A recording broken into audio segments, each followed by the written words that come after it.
Hello students, நம்ம இன்னைக்கு இந்த வீடியோவில் என்ன பார்க்க போகிறோம்னா சாப்டர் 1 கணிதா மஞ்சரின்ற புக்கில் இருந்து த யூஸ் ஆஃப் கோஆர்டினேட்ஸில் எண்ட் ஆஃப் சாப்டர் எக்ஸசைஸில் கொஷின் நம்பர் 14 பார்க்க போகிறோம்.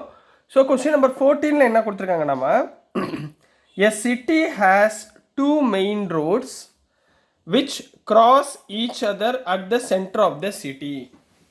அதாவது ஒரு சிட்டியில் 2 மெயின் ரோடு இருக்குது. அது என்ன ஆகுதுன்னா ரெண்டாக கிராஸ் ஆகுது. சரி, கிராஸ் ஈச் அதர். சரிங்களா? அது எந்த டைரெக்ஷனில் கிராஸ் ஆகுதுன்னா these 2 roads are along the north south direction and east west direction. Question கொஞ்சம் பெருசாக இருக்கிறதுனால நான் இதில் போர்டில் எழுத முடியல. ஸோ நான் அதனால் புக்கில் இருந்து உங்களுக்கு அப்படியே ரெஃபர் பண்ணி சொல்லிட்டு இருக்கேன். இப்போ அந்த ரோட்ஸ் 2 ரோட்ஸ் கிராஸ் ஆகுதுல, அது எப்படி டைரெக்ஷனில் வருதுன்னா north south direction and east west டைரெக்ஷனில் கிராஸ் ஆகுதுன்னு சொல்கிறாங்க. All the other streets of the city run parallel to these streets and are 200 meter apart. அதாவது ஒவ்வொரு ஸ்ட்ரீட்டுக்குமே உள்ள டிஸ்டன்ஸ் வந்து என்ன கொடுத்துருக்காங்கன்னா 200 மீட்டர் கொடுத்துருக்காங்க. ஃபார் எக்ஸாம்பிள், இப்போ நான் உங்களுக்கு இதே இதில் கிராஃபில் நீங்கள் ட்ரா பண்ணணும். ஸோ அந்த கிராஃபை நான் ஆல்ரெடி ட்ரா பண்ணி வச்சிட்டேன். மொதல் ஒரு ஒய் ஆக்சிஸ் ஒரு எக்ஸ் ஆக்சிஸ் போட்டுக்கோங்க. இது வந்து நார்த் சவுத் ஈஸ்ட் வெஸ்ட் அப்படின்னு மார்க் பண்ணிக்கோங்க. இவங்க என்ன சொல்கிறாங்க, 2 மெயின் ரோட்ஸு, அதாவது நார்த் வெஸ்ட் ஈஸ்ட் வெஸ்ட் டைரெக்ஷனில் போய்கிட்டு இருக்கு இந்த மாதிரி கிராஸ் ரோட்ஸு. அதே மாதிரி நார்த் சவுத் டைரெக்ஷனில் கிராஸ் ரோட்ஸ் போய்கிட்டு இருக்கு. இதை தான் அந்த கிரிட் லைனில் போட்டிருக்கேன். சரிங்களாம்மா? ஸோ இதில் அவங்க என்ன சொல்கிறாங்கன்னா ஒவ்வொரு ஸ்ட்ரீட்டுக்கும், அதாவது இந்த ஸ்ட்ரீட்டில் இருந்து இந்த ஸ்ட்ரீட்டுக்கு எவ்வளோமா டிஸ்டன்ஸ் 200 மீட்டர் சொல்கிறாங்க. அதே மாதிரி ஒய் ஆக்சிஸ் எக்ஸ் ஆக்சிஸ் இந்த ஸ்ட்ரீட்டில் இருந்து இந்த ஸ்ட்ரீட்டுக்கு இப்போ ஃபார் எக்ஸாம்பிள் 3, 4 இந்த ஸ்ட்ரீட்டோடைய டிஸ்டன்ஸ் வந்து எவ்வளவு 200 மீட்டர் அப்படின்னு சொல்லி கொடுத்துருக்காங்கம்மா அப்பார்ட். ஒவ்வொன்றும் 200 மீட்டர் இந்த distance. There are 10 streets in each direction. ஒவ்வொரு டைரெக்ஷனுமே அங்கே என்ன இருக்குது, 10 ஸ்ட்ரீட் இருக்குது அப்படின்னு சொல்கிறாங்க. இப்போ number 1, using 1 centimeter equal to 200 meter. இப்போ 1 சென்டிமீட்டர் ஈக்குவல் டு இப்போ இங்கே எழுதிடணும் 1 சென்டிமீட்டர் ஈக்குவல் டு 200 மீட்டர் அப்படின்னு யூனிட் கிராஃபில் எழுதணும். சரிங்களா? அதான் அவங்க எதிர்பார்க்குறாங்க. Draw a model of the city in your notebook represent the roads streets by single lines. இதுதாம்மா அது. ஒரு கிராஃப் ஷீட் எடுத்துக்கோங்க. அதில் எக்ஸ் ஆக்சிஸ் ஒய் ஆக்சிஸ் போட்டுக்கோங்க. அதில் நார்த் ஈஸ்ட் வெஸ்ட் சவுத் போட்டுக்கோங்க. இதில் ஒவ்வொரு கிரிட் லைனாக, அதாவது 10 ஸ்ட்ரீட்ஸ் வர மாதிரி கிரிட் லைன் போட்டுக்கோங்க. இதில் ஒவ்வொரு மீட்டருக்கும் ஒவ்வொரு சென்டிமீட்டருக்கும் அவங்க என்ன சொல்கிறாங்க 200 மீட்டர் அப்படின்றத மார்க் பண்ணி ஒரு டயக்ராம் வரைஞ்சி வச்சுக்கோங்க. இது number 1. Number 2, there are street intersections in the model. இன்டர்செக்ஷன்னா 2 லைனு, இப்போ இது ஒரு லைன் இது ஒரு லைன், இப்போ இதுதான் intersecting point for these 2 line. இந்த மாதிரி intersection in the model. Each street intersects is formed by 2 streets. இதில் ஒரு இன்டர்செக்ஷன் எடுத்துட்டிங்கன்னா எனக்கு எத்தனை ஸ்ட்ரீட் கிராஸ் ஆகும், இது ஒரு ஸ்ட்ரீட் இது ஒரு ஸ்ட்ரீட், அப்போ 2 ஸ்ட்ரீட் கிராஸ் ஆகும். In north south direction and another in the east west direction. அதாவது நார்த் சவுத் டைரெக்ஷனில் ஒரு ஸ்ட்ரீட்டும் ஈஸ்ட் வெஸ்ட் டைரெக்ஷனில் ஒரு ஸ்ட்ரீட்டும் கிராஸ் ஆகும்னு சொல்கிறாங்க. ஈச் ஸ்ட்ரீட் கொஸ்டின் தாம்மா பெருசு, ஆன்சர் ரொம்ப ஈஸி, அதனால் கவலையப்படாதீங்க. Intersection is referred to the following manner. இந்த இன்டர்செக்ஷன் எப்படி அவங்க நம்ம கருதுகிறோம் அப்படின்னு சொல்லி பார்த்தீங்கன்னா, if the second street running in the north south direction and the 5th street in the east west direction meet at some crossing, then we call this intersection 2,5 அப்படின்றாங்கம்மா. இப்போ அவங்க என்ன சொல்ல வராங்கன்னா நார்த் சவுத் டைரெக்ஷனில் செகண்ட் ஸ்ட்ரீட், நார்த் சவுத்து, அதாவது Y axis. சரிங்களா? இதில் second street, அப்போ இங்கே வந்து செகண்ட் ஸ்ட்ரீட் 2,5. நார்த் சவுத் டைரெக்ஷன்னா 2,5, அதாவது ஒய் ஆக்சிஸ்னால் எக்ஸ் கோஆர்டினேட்டில் வரும். தென் 5th ஸ்ட்ரீட் இந்த east west direction. East west டைரெக்ஷனில் 5th ஸ்ட்ரீட்டை எப்படி அவங்க கவர் பண்ணுறாங்க, நார்த் சவுத்துக்கு எக்ஸ் ஆக்சிஸ், ஈஸ்ட் வெஸ்ட்டுக்கு ஒய் ஆக்சிஸ் 2,5ன்னு சொல்கிறாங்க. அதாவது 2ல் 5, 1 2 3 4 5, அப்போ இதுதான் வந்து 2,5. இப்படி தான் எடுத்துக்கணும். சரிங்களா? இங்கே பாருங்கள், நார்த் சவுத் டைரெக்ஷனில் செகண்ட் 2 டிஸ்டன்ஸ், ஈஸ்ட் வெஸ்ட்டில் 5 டிஸ்டன்ஸ். புரியுதுங்களா? இப்போ அதே மாதிரி இவங்க என்ன சொல்கிறாங்கன்னா how many streets intersections can be referred to as 4,3 x axisல 4 y axisல 3 அப்போ இங்கே தான் வரும் 4,3 4,3ல எத்தனை இன்டர்செக்ஷன் ஆகுது ஒரே ஒரு ரெண்டு லைன் அதாவது how many street intersections can be referred எத்தனை இன்டர்செக்ட் ஆகுது ரெண்டு ஸ்ட்ரீட்டு ஒரு பாயிண்டில் இன்டர்செக்ட் ஆகுது அப்போ கொஸ்டின் நம்பர் ஏக்கு how many street intersection one intersection னு போட்டுருங்க one intersection என்ன எழுதணுமா கொஸ்டின் நம்பர் 14 என்ன எழுதணும் one intersection னு போட்டுருங்க அதே மாதிரி how many street intersections can be referred as 3,4 3ல 4 இங்கே வரும் இது 3,4 அப்போ இதில் எத்தனை ஸ்ட்ரீட் இன்டர்செக்ட் ஆகுது ஒரே ஒரு பாயிண்ட் தான் வருதா அதாவது ரெண்டு ஸ்ட்ரீட் இன்டர்செக்ட் ஆகுது ஒரே ஒரு பாயிண்ட் அப்போ பிக்கும் ஒன் இன்டர்செக்ஷன் அப்படி ஒன் இன்டர்செக்ஷன் அப்படின்னு போட்டு எழுதி கம்ப்ளீட் பண்ண போகிறீங்க so this is the answer for question number 14 கண்ணா ரொம்ப ஈஸியாக இருந்துச்சுங்களா சும்மா அந்த டயக்ராமு அந்த இது மட்டும் கொஞ்சம் கரெக்டாக பார்த்துக்கோங்க மற்றபடி ரொம்ப ஈஸி ரைட்டுங்களா இப்போ நம்ம அடுத்து கொஸ்டின் நம்பர் 15 பார்ப்போம் அதுவும் கொஞ்சம் லென்த்தியாக இருக்குது ஸோ கொஸ்டின் நம்பர் 15 நெக்ஸ்ட் இதில் பார்ப்போம் ஸோ நெக்ஸ்ட்டுமா கொஸ்டின் நம்பர் 15 பார்க்க போகிறோம் அதுவும் கொஞ்சம் லென்த்தியாக இருக்குது ஸோ கொஸ்டின்ஸ் மட்டும் இந்த புக்கில் பார்த்து உங்களுக்கு ரெஃபர் பண்ணிக்கிறேன் கொஸ்டின் நம்பர் 15ல் என்ன கொடுத்துருக்காங்கன்னாமா a computer graphics program displays images on a rectangular screen அதாவது ஒரு கம்ப்யூட்டர் சிஸ்டம் வீட்டில் இருக்குதுன்னு வச்சுக்கோங்க சரிங்களா அந்த கம்ப்யூட்டர் வந்து என்ன ஷேப்பில் இருக்குது ரெக்டாங்குலர் ஷேப்பில் அந்த அதோட ஸ்க்ரீன் வந்து ரெக்டாங்குலர் ஷேப்பில் இருக்குது whose coordinate system has the origin at the bottom left corner அதாவது ஆரிஜின் வந்து எங்கே இருக்குன்னா பாட்டம் லெஃப்ட் கார்னரில் இருக்குன்னு சொல்கிறாங்க ஸோ அப்போ உடனே இது வரைக்கும் படிச்சிட்டிங்கனாலே ஒரு கிராஃப் ஷீட் எடுத்துக்கோங்க ஒரு கிராஃப் ஷீட்டில் நீங்கள் என்ன பண்ணுங்கள் எக்ஸ் ஆக்சிஸ் ஒய் ஆக்சிஸ் இதில் இவங்க என்ன சொல்கிறாங்கன்னா origin at the left corner ஆரிஜின்னா இதுதாம்மா 0,0 இதுதான் ஆரிஜின் இதுக்கு ஒரு பேர் கொடுத்துக்கலாமா ஆரிஜினுக்கு பேர் நம்ம ஓன் கொடுத்துக்கலாம் ரைட்டுங்களா இதுதான் லெஃப்ட் கார்னர் தெரியுதுங்களா உங்களுக்கு சரி கிராஃப் இதை வச்சு உங்களுக்கு அப்படியே ப்ரிப்பேர் பண்ணுறேன் ஸோ நெக்ஸ்ட் என்ன சொல்கிறாங்க the screen is 800 pixel white and 600 pixels high இதில் 800 பிக்சல் வைட்னா இதுமா ஹைட்னா இது சரிங்களா அப்போ பிக்சல் இங்கேருந்து எத்தனை பிக்சல் இருக்குது 800 பிக்சல்ஸ் நான் வந்து என்ன போட்டேன்னா கிராஃபில் 100 200 300 அதாவது 1 சென்டிமீட்டர் ஈக்குவல் டு 100 பிக்சல்ஸில் போட்டுறேன் 100 பிக்சல்ஸில் போட்டுறேன் ரைட்டுங்களா ஸோ நான் இதில் வந்து முதல்ல வைடு எவ்வளவு 800 பிக்சல் 800னா இங்கே இருக்குமா ஸோ நான் இங்கே என்ன பண்ண போகிறேன்னா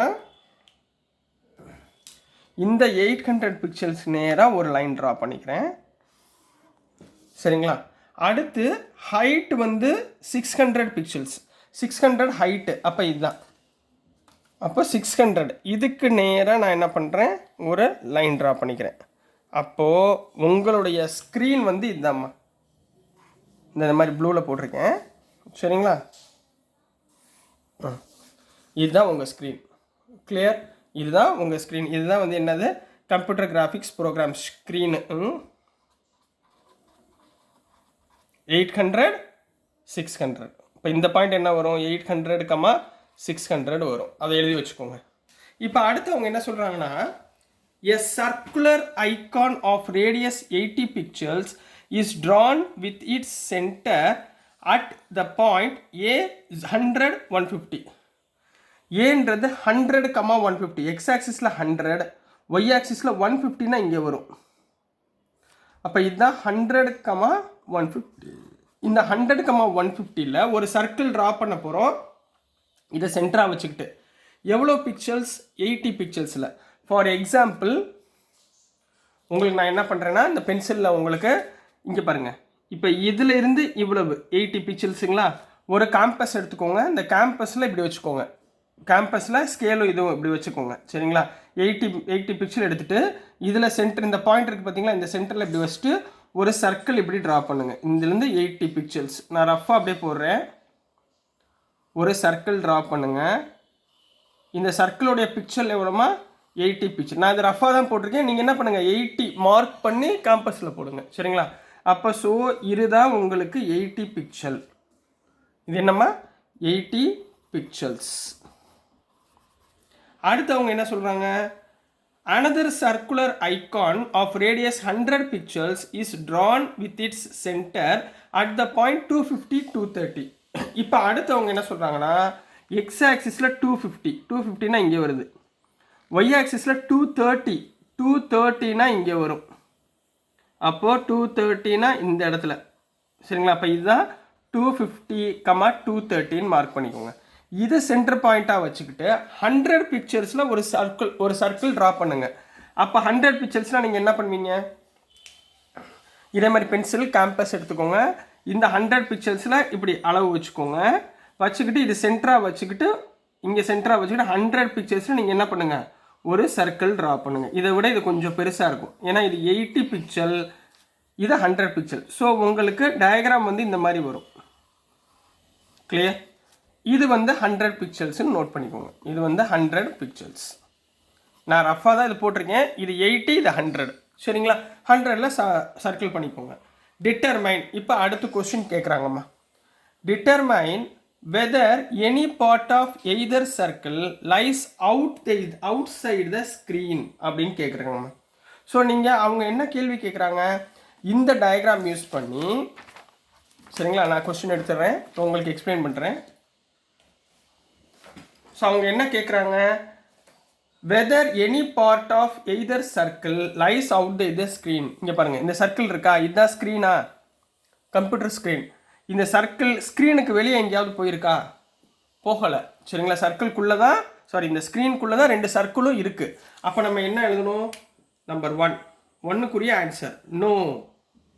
no any part of either circle, any part of either circle not lies outside the screen அப்படின்னு போடுங்க. இது கொஸ்டின் நம்பர் 1க்குரிய ஆன்சர் ரைட்டுங்களா. இப்போ அடுத்து நம்பர் 2மா. செகண்ட் கொஸ்டின் என்ன கேட்டிருக்காங்கன்னா, whether the two circles intersect each other. அதாவது இந்த ரெண்டு சர்க்கிளுமே ஏதாவது ஒரு இடத்துல இன்டர்செக்ட் ஆகுதா அப்படிங்க. இன்டர்செக்ட்னா டச் ஆகுதா, ஆகுதுல்ல, ரெண்டு சர்க்கிளுமே டச் ஆகுதா. அப்போ நீங்கள் என்ன எழுதணும், எஸ். நம்பர் 2 போட்டுக்கோங்க. Yes both circles are intersect each other அப்படின்னு போட்டு கம்ப்ளீட் பண்ண போறீங்க. So this is the answer for question number 15 கண்ணா.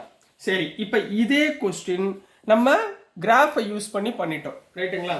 இப்போ அவங்க என்ன சொல்கிறாங்க, கிராஃப் யூஸ் பண்ணாமல் கண்டுபிடிங்க அப்படின்னாங்க. நீங்கள் எப்படி பண்ணுவீங்க சரிங்களா. இதே கிராஃப் யூஸ் பண்ணிக்கோங்க சரிங்களா. இப்போ இதோட பாயிண்ட்டை மட்டும் நான் எடுத்துக்க போகிறேன் சரிங்களா. இங்கே பாருங்களேன், இன்டர்செக்ட் ஈச் அதர்னா இங்கே உள்ள 2 பாயிண்ட்டு. இந்த பாயிண்ட் என்னம்மா 100, 150. இந்த பாயிண்ட் என்ன 250, 300. இதனுடைய டிஸ்டன்ஸ் ரைட்டுங்களா. இது 2க்குரிய டிஸ்டன்ஸ் நம்ம பார்க்க போகிறோம். ஏபிக்குரிய டிஸ்டன்ஸு, அந்த டிஸ்டன்ஸ் 180 பிக்சலுக்குள்ளே வந்துருச்சுன்னா, அதாவது இங்கே 800 சரிங்களா. ரேடியஸ் ஆஃப் போத் சர்க்கிள்ஸ் எவ்வளவு, இதோட ரேடியஸ் வந்து 80, இதோட ரேடியஸ் வந்து 100. புரியுதுங்களா. இந்த சர்க்கிளோட ரேடியஸ் எவ்வளவு 100, இந்த சின்ன சர்க்கிளோடைய ரேடியஸ் 80. அப்போ 100 + 80 எவ்வளோச்சு 180. அப்போ 2 சர்க்கிளுடைய ரேடியஸ் வந்து 180. இந்த 180 விட அதிகமாக போயிடுச்சுன்னா இன்டர்செக்ட் ஆகலைன்னு அர்த்தம். 180க்குள்ளே இதோடைய டிஸ்டன்ஸ் வந்துருச்சுன்னா இன்டர்செக்ட் ஆகுதுன்னு அர்த்தம். புரிஞ்சுங்களா. இன்கேஸ் இந்த கிராஃபிக்கல் மெத்தடில் கேட்காம உங்களுக்கு ப்ராப்ளமேட்டிக்காக நீங்கள் ப்ரூஃப் பண்ணுங்க அப்படின்னாங்கன்னா நீங்கள் எப்படி எழுதணுன்றதையும் சொல்லி கொடுத்துட்றேன். இப்போ கிவன் என்ன, ஃபஸ்ட்டு பாயிண்ட்டை ஏன்னு எடுத்துக்கோங்க. ஏ எவ்வளவு 100, 150 சரியா. இதோடைய டிஸ்டன்ஸ் டு பி. பி எவ்வளவு பாயிண்ட் இருந்துச்சு, பி வந்து 250, 230 இது இருந்துச்சுங்களா. டிஸ்டன்ஸ் ஃபார்முலா உங்களுக்கு தெரியும்ல. டிஸ்டன்ஸ் ஃபார்முலா என்ன, we know that distance equal to root of x2 minus x1 the whole square plus y2 minus y1 the whole square. இது உங்களுக்கு படிச்சிருக்கீங்களா. ஸோ இதில் இது x1 y1 இது x2 y2. அப்போ சப்ஸ்டியூட் பண்ணுங்கள். ஏபி உடைய டிஸ்டன்ஸ் என்ன? ரூட் ஆஃப் x2 எவ்வளோமா? 250 minus 100 the whole square plus 230 minus 150 the whole square. இப்போ என்ன கண்ணா வந்துடும்? ரூட் ஆஃப் 250 மைனஸ் 100னா 150 the whole square plus 230 minus 150 80 the whole square. கேட்டிங்களா? 150 ஓட ஹோல் ஸ்கொயர்னா எவ்வளவு? 150னா 15 இன்ட்டு 15 225. அப்போ 225 ப்ளஸ் 8 8 சார் 64 0னா 00. அப்போ 22,500 ப்ளஸ் 6,400 ஈக்குவல் டு 28,900. 289 நீங்கள் ரூட் எடுத்திங்கன்னா 17. 2 0ல் ஒரு 0. அப்போ 170 பிக்சல்ஸ் தாம்மா வருது. 170 பிக்சல்ஸ். புரிஞ்சுங்களா? அப்போ இது ரெண்டுக்குரிய டிஸ்டன்ஸ் 170 பிக்சல்ஸ். அப்போ நீங்கள் ஆன்சர் எப்படி எழுதணும்னா, here 170 pixels is less than 180. Sir இந்த 180 எப்படி வந்துச்சு? 80 வந்து ஸ்மால் சர்க்கிளுடைய ரேடியஸ், 100 வந்து பெரிய சர்க்கிளுடைய ரேடியஸ். அது ரெண்டையும் ஆட் பண்ணால் 180. ரைட்டுங்களா? அப்போ ஸோ போத் சர்க்கிள்ஸ் சின்னதாக வந்தால் இன்டர்செக்ட் ஆகுதுன்னு அர்த்தம். So both circles intersect each other. Both circle intersect each other அப்படின்னு கம்ப்ளீட் பண்ண போகிறீங்க. ஒருவேளை இன்கேஸ் ப்ராப்ளமாக கேட்டாங்கன்னா இப்படி செய்யணும். கிராஃபிக்கலாக கேட்டால் அந்த மெத்தடில் செய்யுங்க. ரைட்டுங்களா? ஸோ டியர் ஸ்டூடெண்ட்ஸ், நான் அனுப்புகிற வீடியோஸ் உங்களுக்கு புரிஞ்சிருக்குன்னு நம்புகிறேன். பிடிச்சிருந்துச்சுன்னா மறந்துடாமல் லைக் பண்ணுங்கள், ஷேர் பண்ணுங்கள், மறக்காமல் சப்ஸ்கிரைப் பண்ணி சப்போர்ட் பண்ணுங்கள் ஸ்டூடெண்ட்ஸ். தேங்க்யூ.